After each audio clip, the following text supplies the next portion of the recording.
Lowe's knows that free is just better. That's why MyLowe's Rewards is free to join. As a member, you earn points towards MyLowe's money on eligible purchases, get exclusive free gifts, and earn free shipping at Silver Key status, all on top of weekly member-only deals. Don't wait. Join MyLowe's Rewards for free today and start saving more. Lowe's, we help, you save. Loyalty program subject to terms and conditions. Details at lowes.com/terms. Subject to change. You know, some people say that Odoo business management software is like fertilizer, the way it promotes growth and all. But other people say Odoo is like a magic beanstalk because it grows with your company and is also magically affordable. And there's some people who would even say Odoo's individual software programs come together to build the perfect suite like building blocks. Well, Odoo is all of these things. Fertilizer, magic beanstalk, building blocks for business. So sign up now at odoo.com. ODOO.com. But I think that's what Kant is getting at. The universal law thing? Categorical imperative? Yeah, you should act as if every action were universal law. That's the Howdy, partners. I'm your Huckleberry. Oh, motherfucker. Ow. Ow, I shot myself. Oh, my God. So you're basically saying that you choose something that's right over something that feels good, philosophically. Oh, that stinks. It's bleeding so much. I'm going to need some help here. Well, I mean, unless the thing that feels good is also the universal law, right? Oh, I'm going to put the gun away. Motherfucker. Did it again. Other arm, too. Are you guys seeing this? It's like the crossed fountains. Well, I mean, he does say that you really can't even claim that it's moral if you act in your own interest, since, you can't separate the motivations at that point. It was in the holster that time. Oh, someone take it away. Just take it away so that there's no more. There's just blood everywhere. Okay, well, where does he say that, though? I mean, I was looking through. Everywhere. I think I had a vein or maybe an artery. Artery, probably an artery. Yeah, he says it in the Metaphysics of Morals. I gotta reread that. Oh, right. Yeah. Oh, here they are. Found my keys. I found them. Cool. So you guys want to chat more about this over lunch? You want to get some lunch? Slippery. Yeah, lunch sounds great. Let's do that. Let's get some lunch. Can't pull myself up on that shirt. Guys? Okay.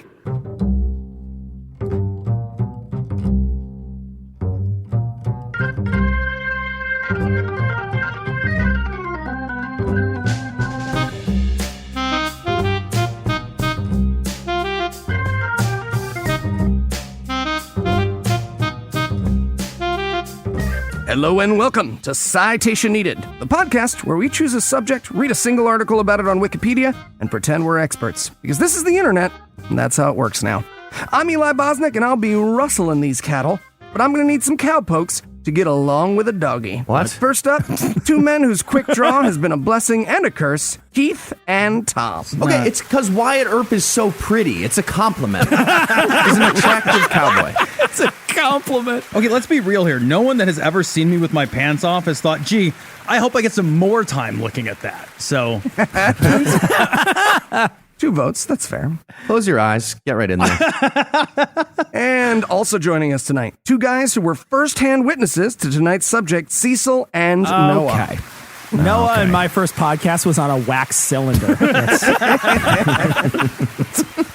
All right, Eli, just keep drilling down on the whole I'm old bit. It makes it so much more satisfying when people ask me if you're my dad. Okay, that was 13 people. 13 people. Now, before we mosey on down the range today, we'd like to take a minute to thank our patrons. By pledging as little as $1 over at patreon.com/citationpod, you keep us in beans and bullets, and we can't thank you enough. If you'd like to learn how to join their ranks, be sure to stick around till the end of the show. And with that out of the way, tell us, Tom, what person, place, thing, concept, phenomenon, or event will we be talking about today? Today we'll be rootin' and tootin' for some fresh and fruity Old West gunfights. Or maybe pancake. Now I want pancakes. I'm kind of hungry for pancakes, too. IHOP's the best. 3 pancake votes. When do you like not IHOP. want pancakes, Tom? And Cecil, you found another kind of old-timey fighting to get excited about. Are you ready to shoot your load? I've been shooting blanks for years. Vasectomies are amazing. Let me just say that right now. Tell me about it. I reversed one as a prank recently. It's going to be great. Anyway, so Who were you pranking? who was Old West Gunfights or whatever? What are ghost fights? West Coast. coast to coast. Okay. Doesn't all fit right. the format. Okay. That's enough. So this is going to be several articles mixed into one show. All of these are amazing, but they're all just a little too short to do a single episode. So I decided to tie them all together. And I also left out all the really famous ones and famous gunfighters. So let's start out with the Frisco Shootout. All right, so there's this garlic festival, right? Oh, no. And then 30 to 50 feral hogs got loose over the course of 3 to 5 minutes, started attacking all the kids. Oh, wait, I'm listening. Where do I drop the kids off again? I heard something about So our story starts with our hero, Alfego Baca. He was born in New Mexico and moved to a small town called Middle San Francisco Plaza. Wait a minute, the town was called Plaza? What was the plaza in the town? Okay. I know. It's already... Yeah. The town was still in New Mexico, and today it goes by the very ghost town name of Reserve, New Mexico. Baca had dreams of becoming a lawman. Quote from Wikipedia here, his goal in life was to be a peace officer. He wanted, he said, the outlaws to hear my steps a block away. That's the best. He's just like wearing tap shoes. Come on, guys, you hear me. You hear that now. Jefferson tap shoes are adorable. Yeah. Just flapping along. Challenge. Southwestern, continuing the quote, Southwestern New Mexico at the time was still relatively sparsely settled cattle ranching country. Cowboys roamed the land and did as they please. They might come into a town, drink at the saloon, harass the locals, and then shoot up the town out of boredom. Baca meant to put an end to that, end quote. Yeah, the problem, it's those saloon doors. They're way too doorish. You know what I mean? Yeah. You just... Things have come a long way now. You know, now when we shoot up a place, we don't care if they're old Mexicans or new Mexicans, just so long as they're Mexicans. Oh. Thumbs up, orphan. Thumbs up. True, too. He's Broke like, his thumb. hey, little That's the orphan, problem. put your thumbs up. Come on, everybody. Thumbs up for orphans. Yeah, Jesus. Let me sign your tits. Oh, smile, Melania. Smile while you're holding that orphan. So at age of 19, Baca gets to live his dream and he becomes deputy sheriff. Right. And then from there, it was just a matter of figuring out how the dinosaurs made those little water ripples when they stomped. And he was on the fucking way. So this whole thing starts when Baca sees a cowboy drunk and disorderly and decides to arrest him. The culprit was Charlie McCarty, and he was, I guess, super drunk and shooting his gun off in a saloon. So normal everyday stuff in the South. The saloon owner calls Baca and he arrives.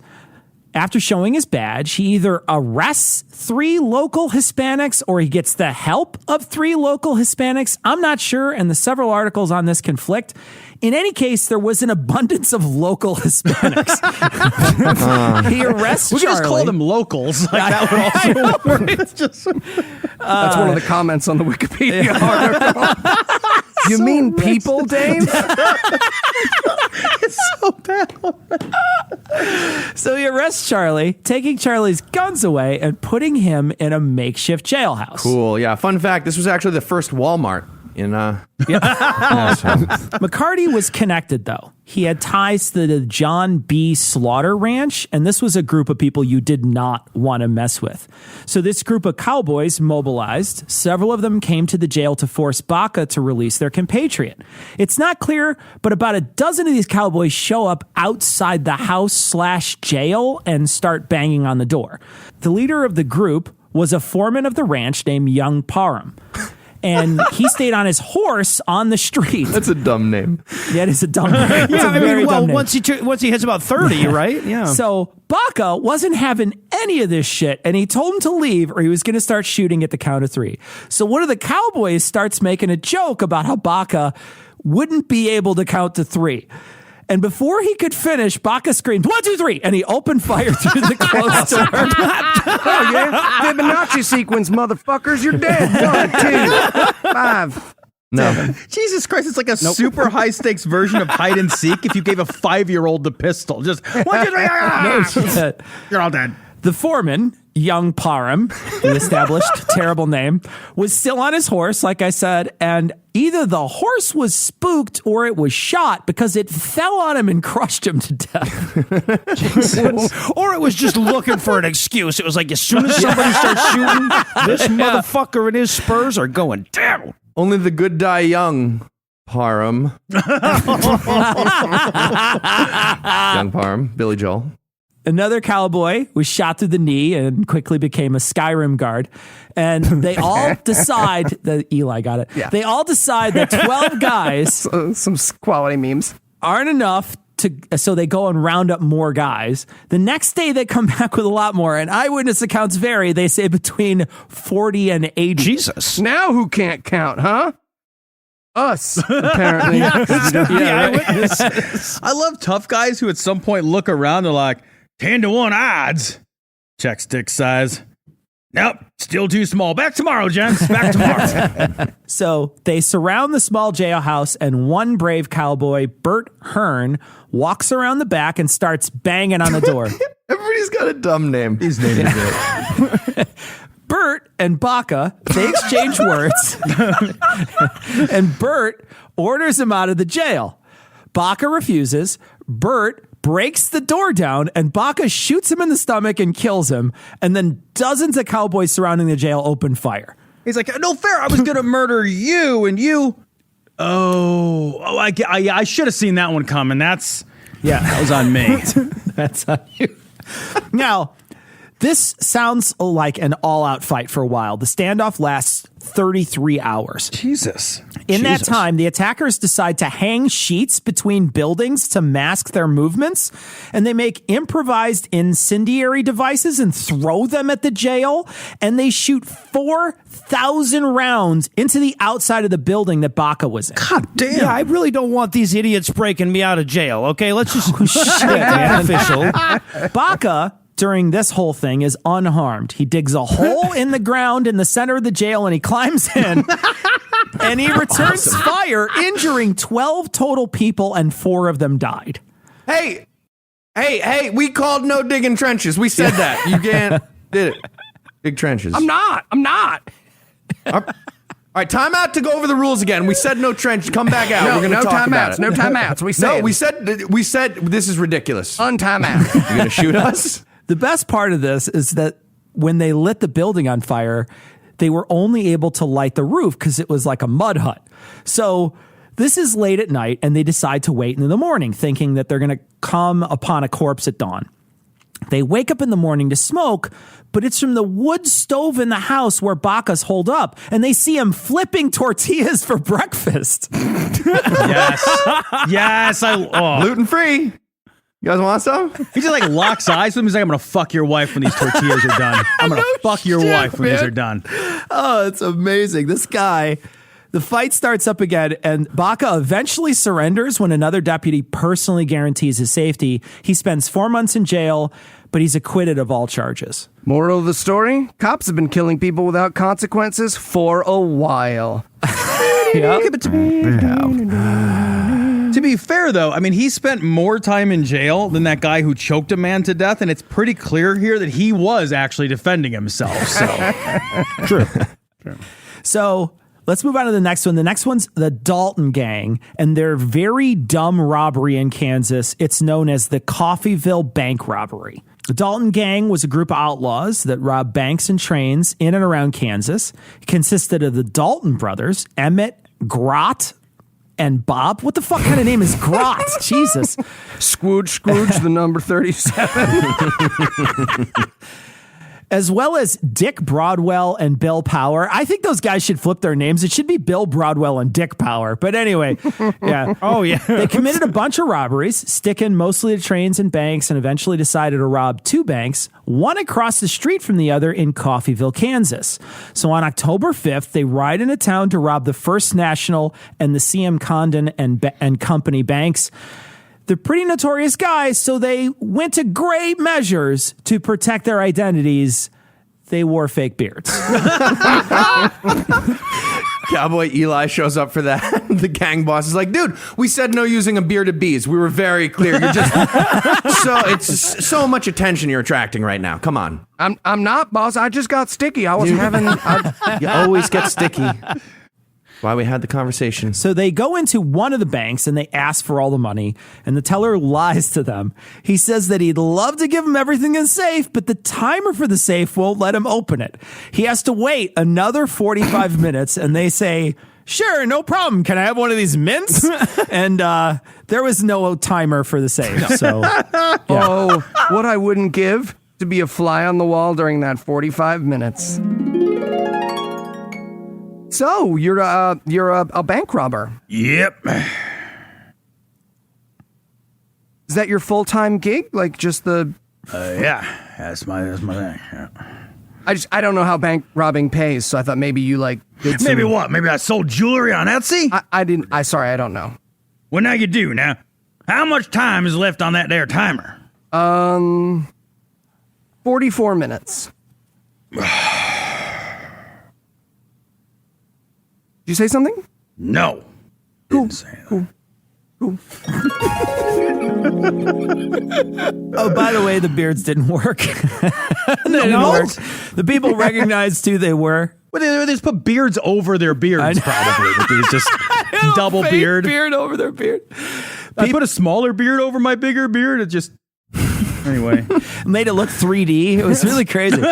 People recognized who they were, and also while they're waiting for their fake timed safe to fake unlock, the word got out that they're robbing the bank. Hey, just one more quick question. Why do you guys open the bank before the timer's done? That seems weird. Shift meeting. Shift meeting? Of just you? Gotta do roll-ups. You do roll-ups at the shift meeting by yourself? Yeah, it's fun. Mm-hmm. Cut lemons. Maybe don't open the doors yet. Go home early. So the townspeople, not wanting the bank to lose money, I guess, surround the bank? Yeah, the FDIC was still a long ways off. I get it. You know what? When I wrote that down, I totally forgot the FDIC was created in the Depression. Yeah. So I'm writing that thinking, well, what the fuck do they care? And then I realized, no, it's actually their money. Yeah, that's their shit. Yeah. These are the great grandfathers of the people who love their health insurance companies. We found them. So the gang runs out into the street. Not sure if they did so after the timer on the safe supposedly went off, or if they just saw people massing outside, but they run right into gunfire. 3 townspeople are immediately splatted in the gunfight. The marshal hears the commotion, and I guess he missed the massing of the makeshift militia a few minutes before. Yeah. He comes running up and shooting. He does kill a member of the gang, but dies in the process. The Dalton gang scatters. Some try to run out the front of the bank, some try to run out the back, but it doesn't matter. They all get shot up, and every one of them die in the street. That'd be me. 20 minutes late to work one fucking day this week. And now, of course, there's a fucking gunfight. You're just like, okay, hang on. We'll just squeeze off a couple of rounds. No, fuck, I'm dead. You should have stayed home. Could have just called it. Could have slept in. So they all were killed in the street except Emmett Dalton. Emmett is shot 23 times. My God, Quote, so many times. He was shot through the right arm, below the shoulder, through the left, right, in some accounts, hip and groin, and received 18 to 23 buckshot in his back, end quote. But Jesus. he lives. I love that somebody saw him limping away with 22 bullets in him and thought, you know what, one more in the fucking hip, though. This is going to do the He's trick. like a cartoon pail of water, just pouring. Holes out every direction. He's tried for his crimes and he gets a life sentence, but only serves 14 years. He's let out, becomes a real estate agent in California, and writes 2 books, When the Daltons Rode and Beyond the Law. In 1918, he portrays himself in the movie version of his first book, and a movie was made based on his second book in the 40s. All right. Well, these stories have downright inspired me to solve company conflict a different way. So while I lock and load, we'll play a little something we like to call Apropos of Nothing.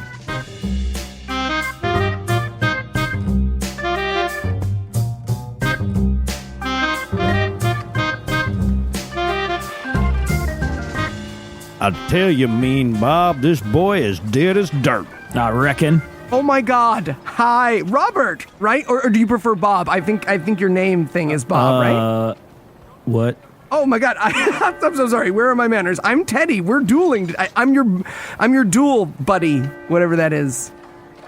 Oh. Oh, okay. So like totally shut me up if I'm over talking because I am so nervous. This is my first duel. So like how does because you've been in so many duels and I can't believe it. My first one's with you. Anyways, how does all of this like go? How does it go? Yeah, like does someone say go? Does someone fire a gun? I don't know. I feel like it's weird, right? Like gun, right? Wouldn't that be weird? No. We just stand apart like this. Okay, got it. So, and which I face this way? Yeah, and then we draw and shoot. And whoever draws first wins. Oh, got it. What are you doing? That hurts. Ow! Did I win? I won. No, we didn't start yet, you fool. Oh, I am so sorry. When did we start? Are you okay? I'm fine. We start. Seriously? Ow! Sorry, I'm Other nervous. side. I thought you said we start. Are you okay? You're doing great, honey. Oh my God, Mom, you are embarrassing me. Oh, hush, I am not. You brought your ma? I mean, she came. Yeah, I did. I suppose you'll have someone to mourn you then. That is so great. Dual talk chat. I have the chills. I have the chills right now. Don't compliment Okay, me I'm obviously going to handle the start of it. Gentlemen, are you ready? Jesus, yes, please. Now, who is this right He's now? a dual guy. Just stand over there. Okay, well then I suppose you'll have someone to mourn you. Oh, seriously? Did you see? I did your thing. I did the line. Yes, you did. You did. Oh my God. Okay, gentlemen, ready? You ready? Oh, No, God I wasn't. damn it! Didn't say it yet. Sorry. You said ready. So proud of you, honey. You look good. Mom! The chaps. Delightful.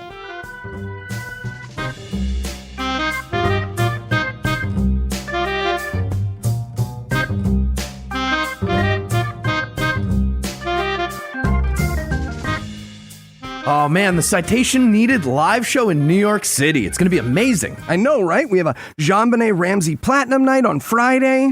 Yeah, and then the 2 shows on Saturday at the People's Improv Theater. That's at 123 East 24th Street. Okay, well, guys, I'm putting this on the website. It's 2 shows, right? Right, yeah. It's 2 shows. 2 shows apiece. Mm-hmm. So 4 shows? No, it's 2 shows with 2 episodes each. So 4 episodes. Right, but 2 shows at venue. Wait, so if I get a ticket to the early show, I get 2 shows? No, you get 2 episodes. Okay, fine. So if I get a ticket to the late show? You would get also 2 episodes. 2 different episodes? I'm a little confused right now. I thought I had this. You're confused. I have to put it on the website somehow. So if you buy a ticket to both the early and the late show, how many episodes do you get? 4. 4 different episodes? We have to write 4 episodes? I got to go lay down. 4 episodes. Well, I can't. 5, actually. What? With Epstein killing himself this week, there's no way Eli's not going to rewrite the JonBenet Ramsey one. It's true. I have a lot of notes. They're different. Hello, podcast listener. We've got a live show double header coming up on October 12th in New York City at the People's Improv Theater. We're doing 2 shows, and each of them include 2 brand new episodes of Citation Needed. That's 4 new episodes in all. And the Platinum packages get you front row seats for all 4 episodes, plus the never-to-be-recorded JonBenet Ramsey episode the night before. That's over 3 hours of Citation Needed, so check the show notes or the website and get your tickets today. So I'm just going to put 4 episodes then. Just 4, I guess? But only 2 ticket types get 4 episodes. Oh, my fucking God. I feel like it's a good time to ask this. Can we take a limo there? I would like one with a bar. I like the idea, but Eli, you don't even drink. But I've always wanted to strip on a bar. That won't be the first time I've puked in a limo, so yeah, live your dreams.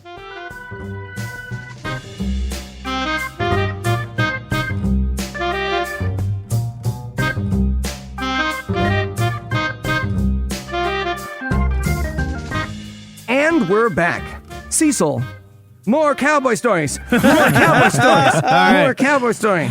All right, let's move to the next altercation. It's known as the 4 dead in 5 seconds gunfight. Dallas Stoudemire was a U.S. Marshal in El Paso, Texas. Hey, great timing on the Massacre in El Paso segment, Cecil. Great.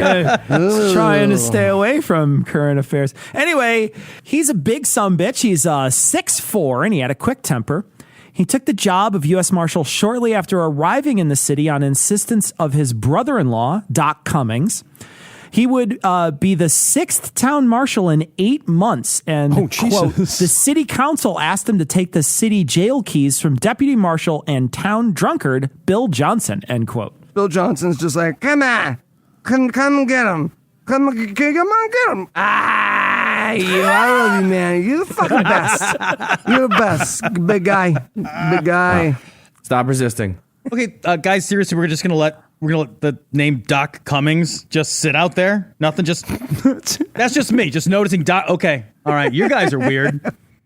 Doc Cummings. Is that like a sex thing? Doc Cummings. He confronted Bill and asked for the keys. Bill's drunk at the time, and he waved him off, saying he'd get the keys to him later.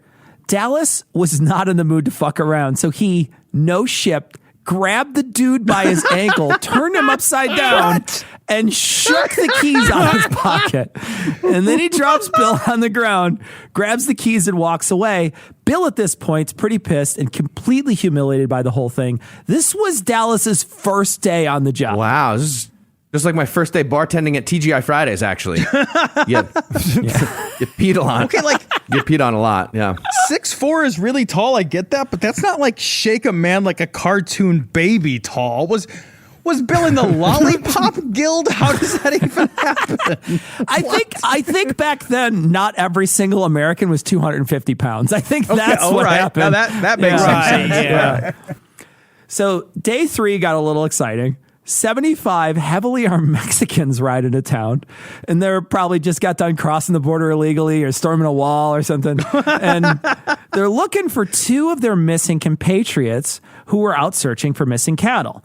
They come to town armed, asking for help to find the two guys and the cattle. A constable named Gus Krempakow accompanies them to a local cattle hustler's house. The house, owned by Johnny Hale, has some evidence that some foul play was afoot. They discovered the bodies of the 2 cowboys there. Wait, Jesus. Wait, so this constable just has like a go-to house when it comes to dead Mexicans? Oh, that's going to be Johnny. Well, we all had that. Shenanigans. Just The White House. all right. So after a brief investigation, they arrest 3 people: Hale and his 2 compatriots, Purvey and Fredericks. Purvey. It's still just me. I'm just Purvey and Doc Cummings are in this story. I'm alone here. I thought I knew you guys. Just Krempakow served as a translator in the matter, and it's decided that the 2 assailants, Purvey and Fredericks, are charged and then tried later. The group of Mexicans, satisfied that justice is served, take their dead and head out of town. Stoudemire heads to dinner across the street from the saloon, and Constable Krempakow heads to that saloon to pick up his rifle and gun, and I have no idea why he just left them there. What? Just a giant pile of guns with a little coaster over the top. Back me up. When Krempakow walks in, he gets into a verbal confrontation with a friend of Hale's, George Campbell, who accused him of being friends with the Mexicans and lying about the translations. Hale, who's also drunk and also in the saloon, joins in, grabs his buddy's gun out of the belt, and fires at the constable, hitting him and knocking him backward into the door. Marshal Stoudemire, mid-fucking meal at the Globe restaurant across the street, gets up after he hears the shots and runs out of the restaurant and pulls his guns. I need a to-go box now. I need a to-go box. Oh, my God. One more round, 2. Hurry up. As he's running, guns out, across the street, an innocent Mexican bystander named Ochoa tried to run for cover, and Marshal Stoudemire, not taking any chance, and just kills that guy. Jesus Christ. Bad day to be a bystander, I guess. Inside, Hale and his friend hear the shots and take cover. Hale and he hide behind some adobe pillars inside the saloon. Hale leans out for a shot, and Marshal Dallas Stoudemire, mid-run, shoots the guy between the eyes. Fuck. Then Campbell steps out with his hands up, and he says that this wasn't his fight. Well, the constable wasn't quite sure who it was that shot him and lets off 2 shots at Campbell and then promptly dies. Campbell shot in the foot and in the gun. The shot to the gun actually breaks his wrist, and Campbell screams in pain. Marshal Stoudemire, who just shot a dude for just standing around, spins and shoots Campbell in the stomach, to which Campbell replies, and this is a quote, "You big some bitch, you murdered me," end quote. This guy failed miserably at that pop-up, like, don't shoot the bystanders game. I know, right? It's like the one at Dave and Buster's where there's like just blam, blam, blam, blam. Yep. Sir, okay. I have quarters. Time I'm killing crisis, them all. yeah. I don't care. Well, anyway, Campbell dies a few minutes later, so that was the end of that fight. I love that it's just a big confusing argument, though, right? Wait. Time out. Who's on my side? Oh, I think me, right? Oh, all right then. Well, then who are we shooting? Me? Yeah. And me, I think so. Yep. Me. You too? No, you just shot at me. Did I? Oh, never mind. I think I'm on your side then, too. Mine too? Are you on my side? Yes? Yeah? All right. Time in. Wait, so we're just all trying to kill the Mexican bystanders outside together? But this isn't the end of the story, okay? So a few days later, a friend of Hale, James Manning, decided to try to convince the previous marshal, the town drunk, to assassinate Marshal Dallas Stoudemire. That guy who he shook the keys out of, Bill Johnson, agrees to this, and he hides behind a pillar. I guess El Paso's just fucking covered with pillars big enough to hide behind. We need more pillars in El Paso now. Oh, no. We need to equip every teacher with a pillar. I think you're right. Anyway, there he is, drunk as shit, with a double-barreled shotgun waiting for Marshal Stoudemire. While Stoudemire is walking toward him, he's so drunk he stumbles backward and the gun discharges in the air, missing Stoudemire. Dallas pulled out his pistols and shot 8 shots at Johnson. Quote, shooting off his testicles. Oh, wow. Johnson bled to death quickly, end quote. Not quick enough. What the fuck do you think you're doing? I'm gonna murder you, you enormous son of a bitch. You don't have the balls. You want to bet? Oh, okay, I shouldn't have said that. That one's on me. This next one doesn't have its own wiki page or flashy title, but trust me, it's the very best one. This is the story of ex-soldier Jonathan R. Davis. This story is a Liam Neeson interview. There's It no way totally this is, real. man. It's absolutely amazing. He has a set of very specialized skills. So not much is known about Jonathan R. Davis before becoming famous in a gunfight. He was an officer in the Volunteers of South Carolina in the Mexican-American War. He was either an honorary captain or a second lieutenant, and he was wounded in the Battle of Churubusco in 1847. Amazing. Those churros are to die for. So good. I know my Spanish is a little rusty here, but I'm pretty sure that translates to the Battle of I'm Looking for Churros. That sounds like an awesome fucking battle. We should do a whole episode on that. We should travel there. Or just churros.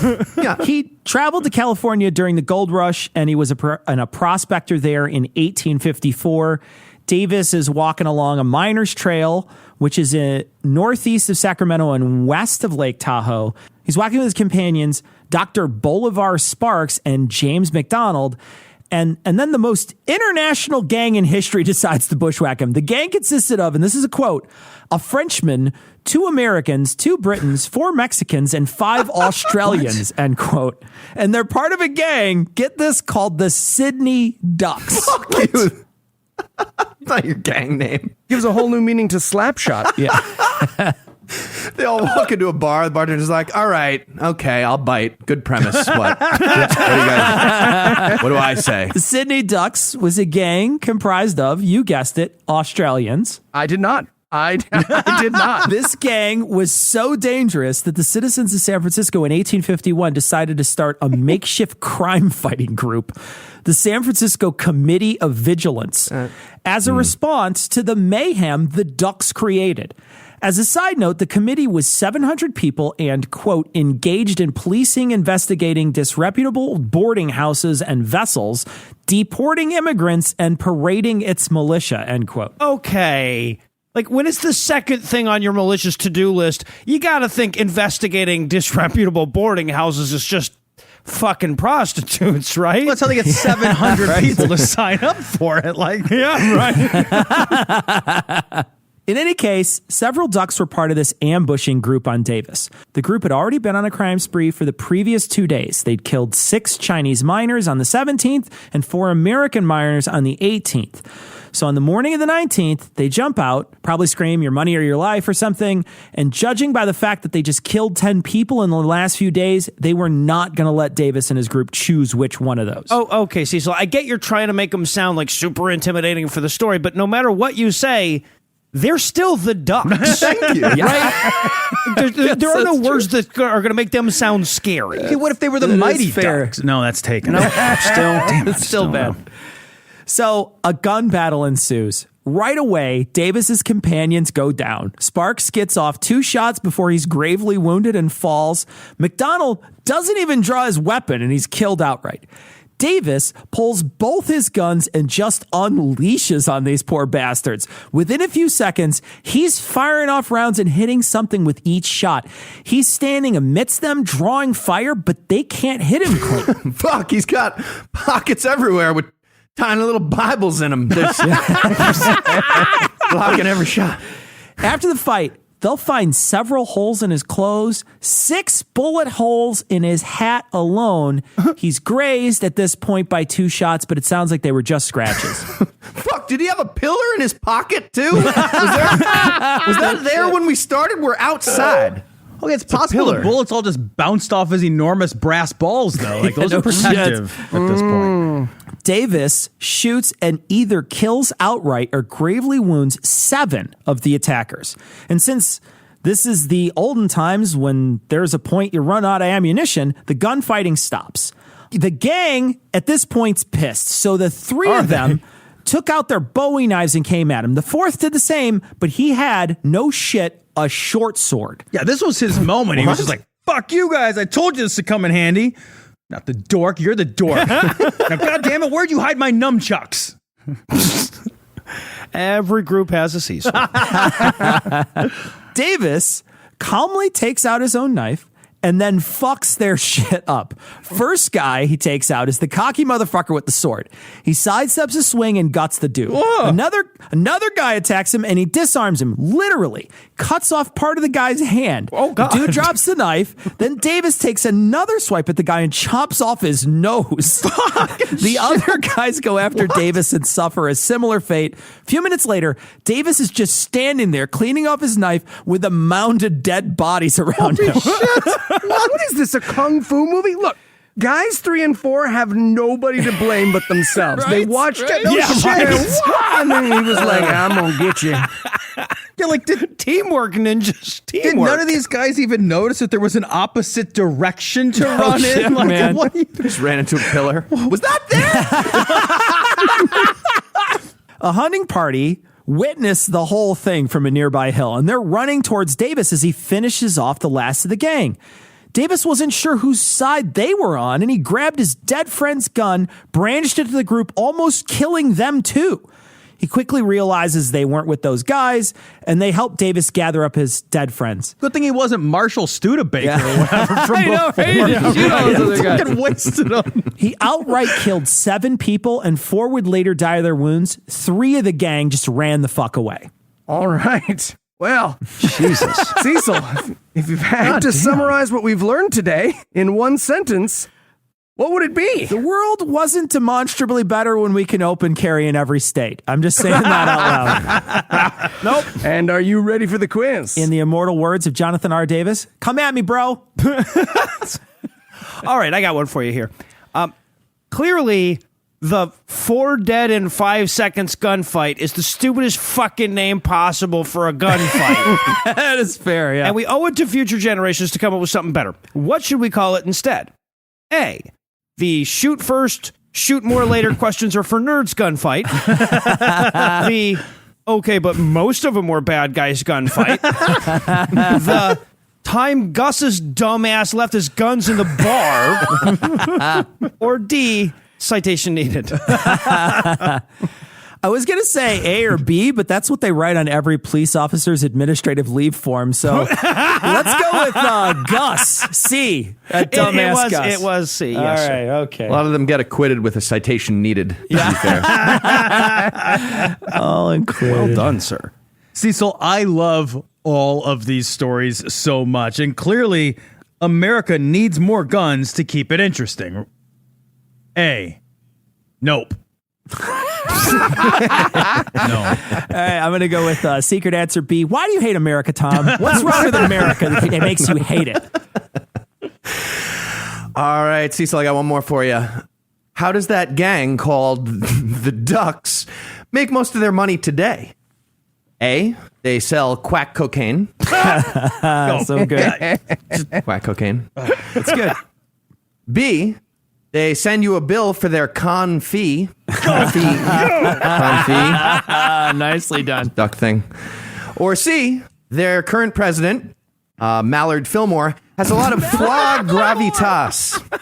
Foie gravitas is the best pun we've ever done on this show. It has to be foie gravitas. Case closed. That is Correct. incorrect. No, it's correct. You were close. It's correct. You just win because you made the best pun. That's right. He okay. wins Yeah. anyways. You were correct about the pun being the best. I mean, mine weren't puns, but... All right, Heath, you win. Who is doing the essay next week? You are. Why? All right. Weird choice. Well, for Cecil, Noah, Tom, and Heath, I'm Eli, thanking you for hanging out with us today. We'll be back next week, and by then, I will be an expert on something else. Between now and then, you can listen to Tom and Noah's show, Two Men, One Yelling, or head on over to YouTube to check out Heath and Cecil's show, I Thought You'd Look Different. And if you'd like to help keep this show going, you can make a per-episode donation at patreon.com/citationpod, or leave us a 5-star review everywhere you can. That really does matter, so please do it. And if you'd like to get in touch with us, check out past episode, connect with us on social media, or check the show notes. Be sure to check out citationpod.com. By the brand new citationpod.com Right. New that Cecil and fucking improved, yeah. built out of pure will. And remember, I'm not on the social media anymore. One more. Mom, you just said that. Oh, hush. I want to show these pictures to your father. You were embarrassing him in front of my duel I'm guy. not embarrassing you. I'll tell you when you're embarrassed. It's not now.